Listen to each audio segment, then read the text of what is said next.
All right, you are now tuned into the Rotating Views podcast. I am your host, Jimmylee Velez. I'm here with Goose, Gabe, Heck, Christen, and Lauren, local and lovely. In this episode, we have special guests, Christen and Lauren. We cover topics that range from e-commerce, entrepreneurship, crafting, creative processes, the coronavirus, and much more.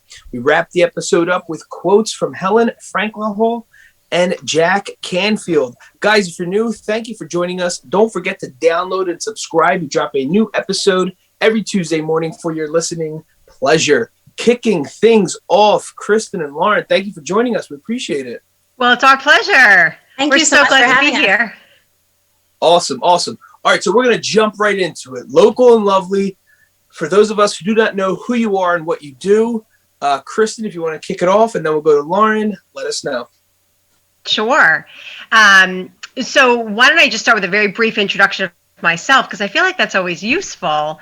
Absolutely. Now, I'm originally from Long Island, but 15 years ago moved to Pennsylvania and specifically have been living in Bucks County, New Hope, for 10 years.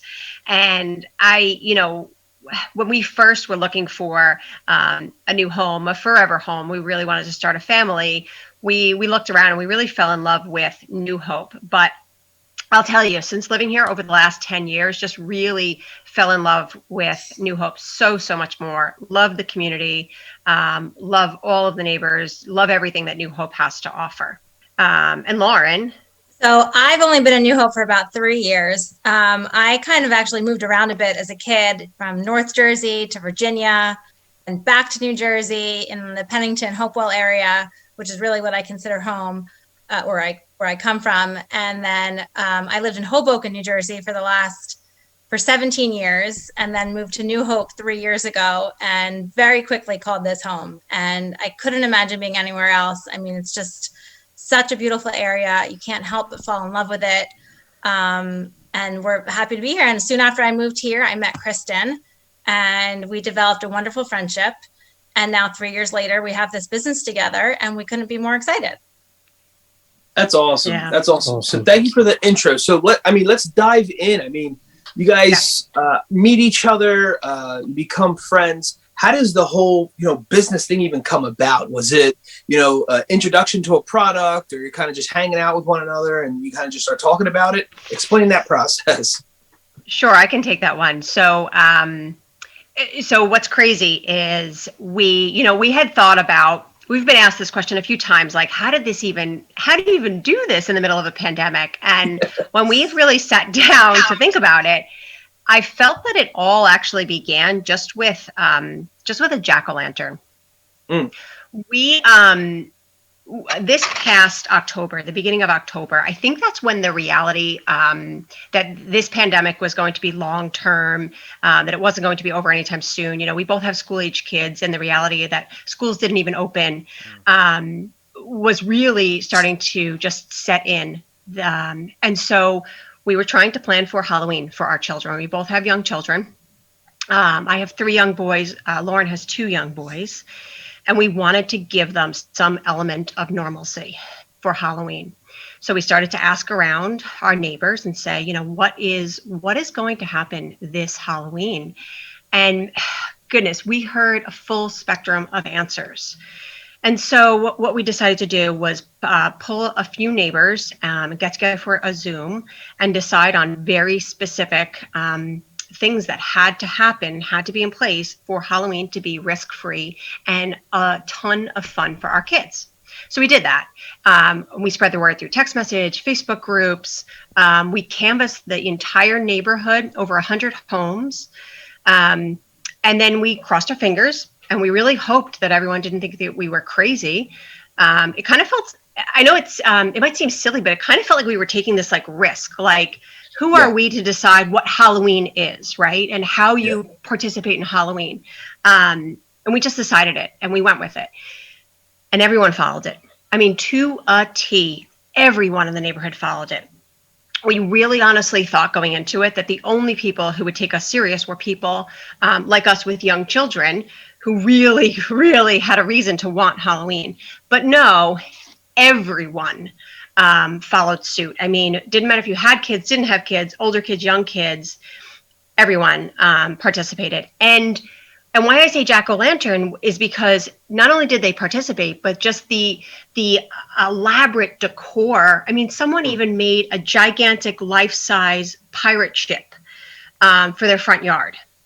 Wow. Which is insane for one night, awesome. Right? It's insane. Yeah. But it was just that sense of community right there and then that night. That was like the light bulb moment for the two of us, where we said, you know what, we love our community, and sometimes it just feels like that's just an us thing, but we saw it in everyone that night. We really saw that love of the community, and that is what our entire company was based on, and that's how we got started. So it wasn't, I know you said, like, was it a product? It wasn't a specific product. It was the idea of how do we showcase our love for the community, and how do we just literally like wear our community on our chests or on our tote bag, all around our house and our coffee mugs. Like, how do we display our love and our passion for our community? Yeah, I love that. It's very organic, right? So a lot of times people begin businesses, they want to start because of the income potential and things like that.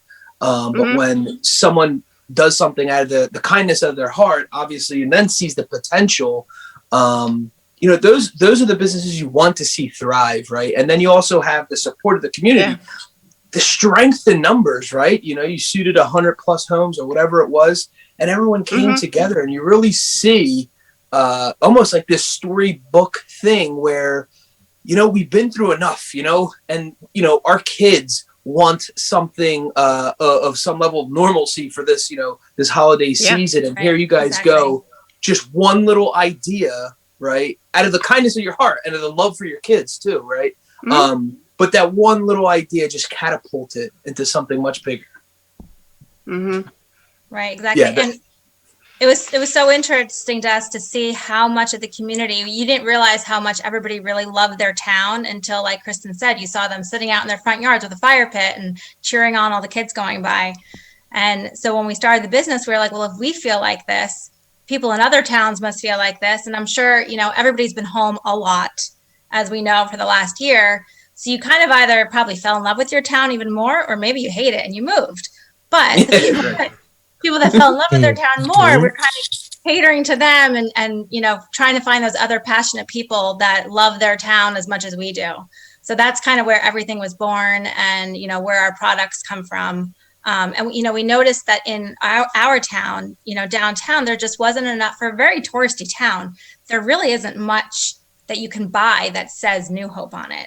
And, there are some stores that have a few things, but there wasn't a wide variety. So we just kind of wanted to fill in that gap even more and kind of add more products that matched our style, and see where it can go. And so that's where we are now. 4 months later, we're just creating things and adding more to our product lineup. And it's been great. And the love and support of the community has been just amazing. Absolutely amazing. That's awesome. So it was funny because I was just actually talking to my son about, he kept asking me, Dad, what was your favorite subject at school? And I always mess around. I was saying, oh, recess, of course. But in all reality, it was art class. And he goes, what? Why? Over the past weekend, I work for a healthcare organization, so we're constantly on calls because of everything that's going on, right? Yes. And while I was on a call, I was doodling. He's like, wow, you drew this awesome picture. And I was just talking to him about how art was my true favorite topic or subject in school, and that I felt that there was some level of healing that came while I was doing arts and crafts. So do you guys kind of share that? Is there something to that, or did I just make that up in my own mind? No, for sure. I mean, you can easily get lost in thought and concentration in any kind of art form, whether it's doodling or, coming up with designs on the computer, or, I used to crochet, any kind of art form that you kind of get lost in, you forget about your day-to-day life. It's completely like a therapy. It's great. It really is. All right. So explain for you guys how you went from, all right, we have this concept, we have the idea, we definitely love our town, the whole online boutique. I absolutely love the concept. I think it's fantastic. And you're right. And sometimes, you're right, because sometimes you get like the most basic t-shirts that they sell. It's like, welcome to whatever town, and that's pretty much it. And then you get like a random, not maybe necessarily the most aesthetically pleasing things, but what you guys are doing, it's nice to the eye. It's fashionable. It's fun. It's lighthearted, stylish. How does that even all come about? So I think that, it's funny, the words that you're rattling off are a lot of the words that Lauren and I use to describe ourselves and our style. And I think the second that you, come upon our website, I think that you do feel those vibes that you're mentioning. Yeah. I mean, we think of ourselves as simplistic, stylish and lovely, which is how we came up with the name Local and Lovely. Shocker. Sure. And so I think that you're saying in terms of like, how does that even come about? Well, I think we started to cover this where we said we really wanted a wider variety of options. And we both have backgrounds as makers, as crafters. We've both always grown up being crafty individuals. And so, we made for ourselves our own t-shirts, our own mugs, and we would it would be noticed by our neighbors. And so I think that was a little bit of validation for us that, hey, maybe we do have good taste. Hey, maybe the designs that we're coming up with, maybe they are sellable. And with the bonus on top of it, so we're both stay-at-home moms. And the bonus on top of it is that it was a lot of fun. It was a lot of fun, like, you were just saying, to get lost in the designs and to constantly keep creating and iterating. And we would, even before we had a business, we're neighbors, we're friends. We would pass back and forth designs on text and say, what do you think about this? What do you think about this font? I don't know about this. And so we were already constantly doing this. And so it was just the next step. Once we realized there was a need, we both had the same passion. We really connected. And that's, we said, why not? November 1st hit, we jumped on the phone and we said, let's figure out, because we had never started a business before. I had always been in corporate America until the pandemic hit, actually. So I wasn't used to, doing all of the aspects. I had just a very defined role in a much larger organization. And now here I am taking on 15 different hats, as well as Lauren. So we just got to work and just did our due diligence and looked things up online. There's tons of articles. We sat down, we figured it out. We're great at to-do lists. So we made lots of to-do lists, and kind of just took as we could, as the day would allow, as our children decided to let us have a little free time. We would constantly just keep going back and forth. And that took us about 3 weeks just working every single day until we were like, I think we're ready. I mean, why not? Let's give it a shot. And we just went live. Yeah, no, that's awesome. I love the combination of how it started with the town, and then you guys kind of grabbed that, so to speak, momentum, and kind of build off that. There's an author in the early 1900s by the name of Napoleon Hill. He was actually paid to study successful people, and one of the things that he found was that successful people have either groups of 2 or more that he ended up calling masterminds. And these masterminds then generated almost like a third brain. So when Christen and Lauren are together, it's kind of, you're vibing off of each other. It happens in music groups all the time. So when, like music groups, they see someone go in and sing, it motivates the next person to do even better, right? And I'm sure used to get even more creative, or you can't wait to show Lauren, or Lauren can't wait to show Christen the next designer. Look what I came up with. Look who I linked up with. Yeah. Right? That is us to a T. I mean, I tried to, for Christmas, I tried to keep a design secret because I was going to surprise Lauren with a new design. And it was like the hardest thing I've ever done in my life. And I think I made it like a week before Christmas. And I was like, okay, I think I made it 3 days. I was like, I just need to bring something to your house. I'll be right there. I couldn't. We share so much. And the funniest part is when we do these things, when we try to get together, we have kids, we have lives. Yeah. So, our lives during the day are wrapped around our kids. So we'll often meet on my front porch or on Kristen's doorstep. Luckily, we're neighbors, so we're not far from each other. We're just around the corner. But at like 11 o'clock at night, handing off bags to each other and, trading products and ideas. And, our neighbors probably think we're nuts. Who knows what they think we're doing. Definitely. But I mean, it's great that we're neighbors and we can do that. But we work at all hours of the night because that's what you do when you have kids and, you're passionate about what you're doing outside of kids. No, absolutely. Absolutely. So explain a little bit about the customization, right? So folks can actually get customized products from you all. Is that true? Absolutely. Very true. We make everything to order, essentially. So we don't maintain an inventory of pre-made products. A customer will come to our website, find a product that they like, and then put in their custom request for a town that they live in, or if it's a gift for somebody else. I mean, it could be any town, anywhere in the country, anywhere in the world. And then we'll make that as the order comes in. Mm-hmm. And we also do a lot of custom orders with logos. We've gotten a ton of individuals coming in. Everyone loves their logo. I mean, it's so personal to them. They spend so much time designing it, staring at it. And we love to help them with that. So, when they come in with a logo, it's very easy for us to apply because that's a design that's already created. Sometimes they want us to create something in addition to it. Maybe it's a mug and one side's their logo, the other side is a custom design that really speaks to the heart of their business, their passion. And so for customization, sometimes people come in with just an idea, and luckily design is one of our favorite things. So we can take that idea and we can create a number of mock-ups and just, send it back and forth with them as many times as they want to make tweaks. We're able to do that.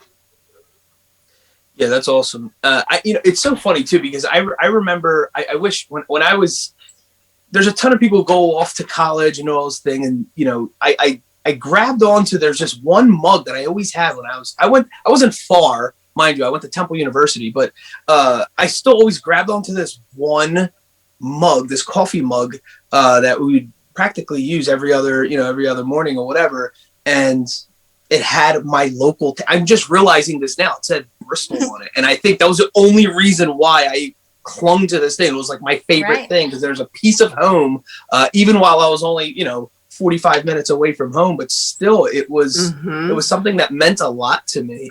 And when I visited your website, obviously, and that was the first thing that came to mind was, wow, it's just, even for the locals who live in the town that they love, what about their kids who go away for college? Or what if someone like my buddy right now, he just landed a gig in Boston, right? And so he grew up his entire life here and he's going to Boston. One of these things, customized mugs or whatever. I saw the pillows that you guys have. There's a variety of things, and maybe you want to jump into some of the items that you have made, or Kristen, your favorite, and Lauren, your favorite thus far. But I just thought of that, and it's just so. It's always like you just want to hug it because it truly is. It's personal to you. It's true. Oh, go ahead, Kristen. I was going to say, towns hold so many memories. You have so many friendships. You have relatives. You have families. You have jobs. You have restaurants. Your favorite coffee shops. I mean, there are so many memories in a town. It's more than just a name. But so in terms of our products, I mean, we started with just a handful of things, and Lauren and I, we were going back and forth, just thinking of like how. What have we done thus far? We're about to celebrate 4 months, and we came up with a list. We thus far have 5 different types of drinkware. We have 4 different types of tote bags, 2 different types of small bags, 1 towel and 1 pillow. So 13 products in 4 months with a plethora of different designs that are adorned on each of these items. And so, I mean, it's kind of wild when you sit down and think about all of, what we've been able to accomplish in such a short amount of time. And don't worry, we still have a lot of ideas that we're still actively working on adding. So each week we're constantly coming up with, new designs, new products to add. But you said favorite of everything. So I think, and this is going to sound funny, but I think it's actually our tote bag. I mean, a tote bag seems like such a simple thing, but I think as a mom, I'm constantly the carry-all for everything. Sure. The sweatshirts, the random gloves, the extra socks, the toys, the book that they have to have because they swear they're going to read when they're at the park. It's like, really? But I think that even though they're simple, they're not, some name brand or whatever, that's kind of what I need on a lot of times on a daily basis. I just need the simple grab it and go. And I really appreciate our totes. We made sure that they were all made from recycled materials. And that was important to us. And so we really made sure to find tote bags that were made from that material. So I think I'd have to say my gray tote bag is my favorite. Yeah, I think I would say our very popular camper mug. It's a very sturdy, great coffee mug. It's been my go-to mug now in the morning, and it's just a really great piece in the morning. I don't know. I just love it. I love it. That's awesome. So, I mean, that's a lot, right? I mean, 4 months passed by. You guys are doing a phenomenal job. I did notice on your social media page that it seemed like you also linked up with another mom and pop shop locally. I don't know if that still holds true. If it is, can you kind of explain how that went? How that went about, or how'd you make that connection? Yeah. So I think one of the things that really benefits both Lauren and I is that we did have jobs in corporate America for a long time. Lauren in marketing, myself in pharmaceutical market research. And I can speak for myself at least, but we had a ton of sales training. And so by nature, I think I do understand how to sell. Maybe I don't understand how to sell tote bags, but I understand the basics of building those relationships, creating those networks, nurturing those relationships, and the persistence that's required. And so we used all of those strategies as we tried to push into stores. We certainly do have a website, and that's a wonderful place for people to find us, but there's only a limited number of people who are really realistically going to go to our very specific website. So, and our goal wasn't to make money. Money helps us reinvest in the business, but that's not the end goal for us. The end goal for us is to adorn and find all of those other passionate people about that love their town, and adorn them with our products and with beautiful design rather than the simplistic design that might be out there today. And we knew that for that to happen, to reach that those tourists, it's going to have to be at the right place at the right time. And therefore, we decided that one of the strategies we would have to take is to push into stores. And we found them. Maybe not every single store is the right fit, but we tried our best to do our due diligence, figure out what stores would be appropriate to have our items. And, we found a wide variety of stores, actually. One of our stores, so right now we're in 3 stores, but, still negotiating. It looks like we're going to close on a few additional stores. So right now I can speak to Doylestown Makers off Main. That is a number of different, I think there's over 90 different makers like us that are all in that store. Yep. An amazing store if you're looking for local items. Then we have Upmade downtown on New Hope on Main Street. And that is, they really do look for independent artists. They are looking for smaller businesses to support them there, but these are not necessarily makers. So these might be some larger brands. Well, larger is all relative, but they're still going to be small brands, small companies, but maybe they're brands that you have heard of. And then we're in Somerville Provisions in New Jersey, Somerville, New Jersey. And that store is primarily all specialty foods, specialty drinks, but you can't help but love Somerville. And there was a need there as well. So, people of Somerville love their town too. And while you're picking up, some specialty tea, why not pair it with, a gorgeous Somerville mug?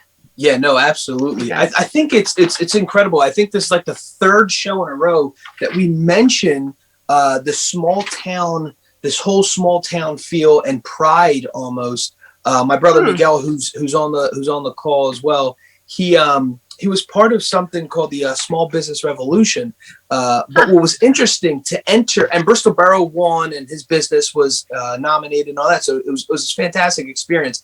But what was interesting was when you got to be, I guess, one of the nominated towns, let's just say, and it was across the nation. So you had to, I guess, promote is the best way to say, to your town to say, hey guys, vote us in so that we can win this contest. Right. And the whole goal was so that the owners of these big name companies, can help donate and actually build the facade and build up the town a little bit better. So it was absolutely amazing. The amount of pride was the first word that popped in my mind that people had from the town. In our case, it was Bristol, but it was all those other towns.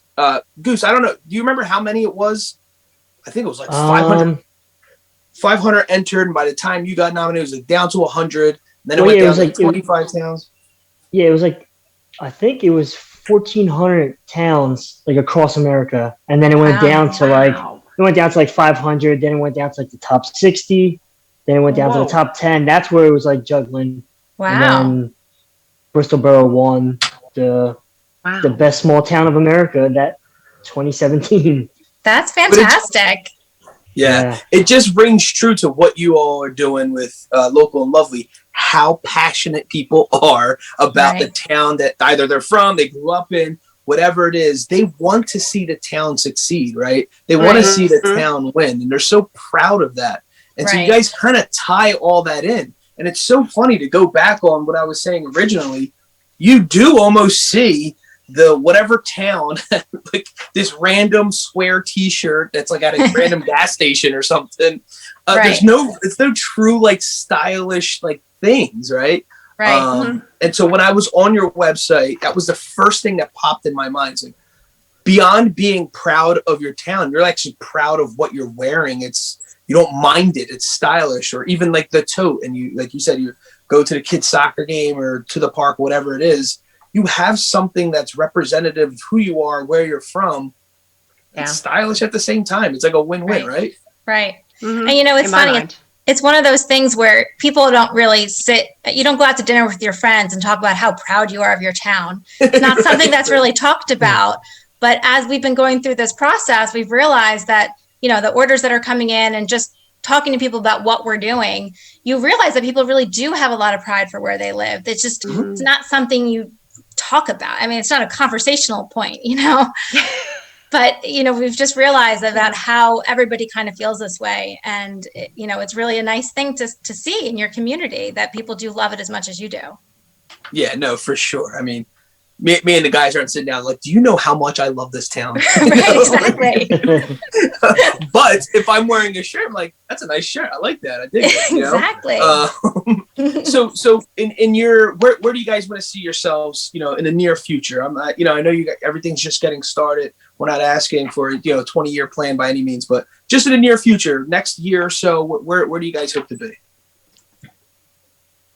Well, we definitely hope to be in a few more stores in a few additional towns, because like I said, we really do want to reach those tourists, those individuals, those locals. I think we also want to keep adding products and keep adding designs. There are certain products that we want to add that we have to be able to invest in new machinery. And that is definitely planned. And we are absolutely going to hit those goals and to get, each of those pieces of machine. We have 3 specifically that we would like to buy in the next year, and we will get there. And once we have those, we will be adding new products. No, I think you've hit it. I was going to say that I feel like our brains and our minds are just constantly moving, and if you see us on the phone, it's like we're just back and forth. And what about this? What about this? And what about this? And we're just constantly thinking about what's next and what else we can do. And, can we improve upon what we have right now? Or can we move forward with something new? And we're constantly trying to evolve and do what we do better. And then, take the next step forward. But we have 1,000 things that we want to do, and there's just not enough hours in the day. Yeah, but I am proud of us because we do have a lot of balls in the air right now, and all of them I can say are moving forward. And so I think I'm constantly, we have a formal once weekly meeting. And at our formal meeting, things between week to week, I mean, now granted, we talk every single day, but week to week at that formal meeting, every single item on that list, we make progress on. And I'm just very proud of us because we do also have children at home all day long that are with us all day long until bedtime. And we still keep everything moving. So I think big things are to come for us. Very cool. So I know we kind of talked about it and you guys basically manifested out of the pandemic, but how do you think the way people, shop affected the business? This is the reason why I truly love the concept of your online boutique, and I say that because my brother-in-law is a delivery guy, and he's like, we're overwhelmed. I mean, there's more online orders than ever before, right? And it looks like it's just going to keep going in that direction, and so I think it's fascinating. You guys already have a website up and running. People can connect with you. So I feel with your business model, it's almost the way things are going, it's almost in your favor. How has the pandemic or everything going around helped you guys actually? I think well, we've never known any differently. So let's start there, right? Sure. We started in a pandemic, as you said. So it's hard to compare. But the one thing, I think it's helped us, but I also think it's harder sometimes to have those personal connections. So absolutely, sure, we have friends and family supporting us 100%. But I think that sometimes we wish that we could have those family gatherings to just be able to sit there and talk to them about it and really show our passion in person, to be with friends, to actually show off our products in person. I think we've definitely tried to adapt. We've tried to include videos on our website and on as many product pages that we possibly can. I think that, not only by going into stores, not only are we promoting our products on social media, but then we also have the stores who are believers in us and who are also promoting us as well. So I think that's huge. I think the fact that we had no other choice but to have an online presence, it's really pushed us to stay very active on social media. We do keep a very active Instagram page, and a fairly active Facebook page as well. And so I think that we don't have any choice but to do that. So it's not even optional to us. So we do it. What else am I missing, Lauren? Yeah, I was just going to say that, when we went into this, it wasn't like we were trying to open up a store downtown. We always were going to start out on a website, and, we weren't looking to have like a brick and mortar store. So it's just kind of exactly where we wanted to be and how we wanted to go. So I don't think the pandemic really changed our initial idea. To Kristen's point, it is harder to talk to people or even meet new people. You're not going out for, a drink with a friend and maybe meeting, people sitting next to you and talking about what you do. There's those social interactions are lacking, and that definitely makes it a little more difficult to kind of spread the word and introduce us to our community. We can only tell our friends so much about what we're doing. They know what we're doing and they support us, but those social interactions is what we're missing. And I think it makes it slightly harder to do our due diligence too, because it's a little unfair to say that there's no town that has cute designs. And so what Lauren and I try our best to do is to try to figure out which towns would be best to push into and which stores. So like Lambertville's right across the water, right? And figuring out like which store is the best store for us to approach. It makes it slightly harder when we're not having the ability to just walk around downtown, willy-nilly whenever we want. Yeah. So pros and cons to the pandemic and starting a business. So speaking of which, and you all both alluded to it several times, entrepreneurship, being a mother, right, and everything else in between. How is it? This is always a fascinating question, that I like to ask, but I love to hear the answers. How do you manage the work-life thing? Explain to the listeners how chaotic it can be in a healthy way, but it's still like all over the place. I mean, it's chaotic. I mean, no 2 days are ever the same. You know, obviously your kids come first, you know, Sure. in every aspect of life, your kids are always going to come first. But, you know, you take the time that you can when maybe they're in school or they're with grandma or grandpa or with daddy, and you just kind of juggle them both. There's really no like science to it or kind of exact schedule. Like, I mean, honestly, every day is different. And, you know, we end up working late at night when they're sleeping, back and forth, like I said, to each other's houses, dropping things off, and you just kind of make it work. I mean, if you want to make it work, you will make it work because you know, you're loving what you're doing. I mean, I feel like that's kind of it in a nutshell. Mm-hmm. I don't know if Christen, you have anything to add? Mm-hmm. Yeah, I think sometimes our weeks are, you know, totally different, and we have to plan differently because there's weeks that we've had, you know, 120 mug orders come in, and there's weeks that we've had 7 mugs being ordered come in. And so those look like 2 very different weeks, and we schedule around, you know, how things are coming in. But yeah, I mean, it's exactly as Lauren said. I mean, I try my best to do more sales and marketing during the day because I know that that's when people will be there. And I know that leaving it until night every night is not really the best to foster those relationships. So I do try to touch base during the day. But a lot of times for myself, the production is really happening at night after bedtime occurs. Yeah. Awesome. All right. So what if someone were to be, you know, if someone were to start their own business, obviously something, even if it's something totally different than what you guys are currently doing, just looking back on the past 4 months, obviously you guys have a wonderful, strong relationship with each other. But if someone were to they wanted to start their own business, they're kind of on the borderline. What if you're looking at the past 4 months, what are some of the things or some advice you would give them? Yeah, so I think the first thing that comes to my mind when you said that was you really want to make sure that you are financially stable, because when you start a new business, I wouldn't expect to automatically be turning a profit and to be paying yourself. Any money that you do make, generally, I would advise to reinvest in the business, whether it's going to be marketing materials or just increasing your inventory. Or anything. You also really, really do need the support of your family, ideally family and friends, but you really do need to be surrounded by people who support you, because it's all you're going to eat, breathe, think for the next few months. And so people have to be tolerant of you just constantly, oh my gosh, what about this? What about this? Constantly just thinking about the business. I also think, don't underestimate the power of sales and constantly putting yourselves out there. Don't think that, oh, I'm pushing them too much or I'm emailing them too much. Like I wouldn't do that at all. I think the more the better. And really, you do want to foster those relationships and have really quick turnaround times to make sure that they know that you are interested and this is important to you.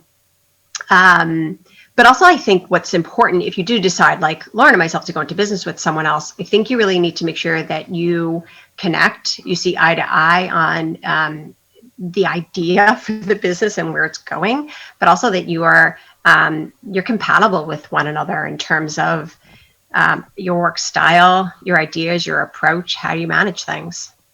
What else? What else are you thinking, Lauren?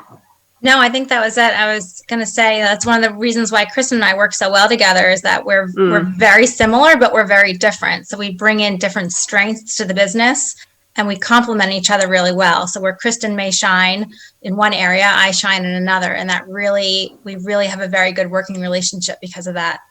But yeah, I agree with everything Christen said. And, you know, life is short. And if you have an idea and you have the ability to try it, then, you know, you should do it. You know, there's no risk in trying, as long as, like Christen said, you have the financial stability and support of your family. Like, take a risk. You know, the worst that can happen, it doesn't work and you move on, but at least, you know, you tried. Awesome. Very well said. Thank you so much for that. All right. So just to wrap things up, what's the best way folks can connect with you? Website, social media handles, things like that? Oh, yeah. So our website is a great place to interact with us. www.localandlovely.com. We love the Instagram. Our handle is at local.and spelled out again, .lovely. Our email, localandlovely.nh, that stands for New Hope, at gmail.com. We're also on Facebook. We also just started a Pinterest, but I'm still learning about Pinterest business, so you'll have to give me a few days to figure out what I'm doing there. We're also, exploring the Etsy, so we'll let you know in another month what we're doing there. But yeah, we love to chit chat, especially on the Insta. That's awesome. Perfect. Yeah. All right. Well, there you have it. We like to wrap things up with quotes. And the first one is by Helen Frankenthaler. There are no rules. That is how art is born, how breakthroughs happen. Go against the rules or ignore the rules. That is what invention is about. And the second one by Jack Canfield. For every reason it's not possible, there are hundreds of people who have faced the same circumstances and succeeded. Local and lovely. In this episode, we have special guest Christen and Lauren. We cover topics that range from e-commerce, entrepreneurship, crafting, creative processes, the coronavirus, and much more. We wrap the episode up with quotes from Helen Frankenthaler and Jack Canfield. Awesome. Guys, thanks again for joining us. The Rotated Views podcast was produced for self-development purposes. Huge shout out to our sponsors. This episode is brought to you by the Blessed Lifestyle brand. That is BL3SSED.com. Also sponsored by The Motivation Files Unleashed. This motivational mixtape will be your fuel for success. Available on all platforms. Guys, don't forget to visit the website, JimmyleeVelez.com. Follow us on Facebook and Instagram at Rotated Views. If you have any inquiries or questions, email us at info@JimmyleeVelez.com. On behalf of myself and the rest of the crew, we wish you massive success. Stay blessed.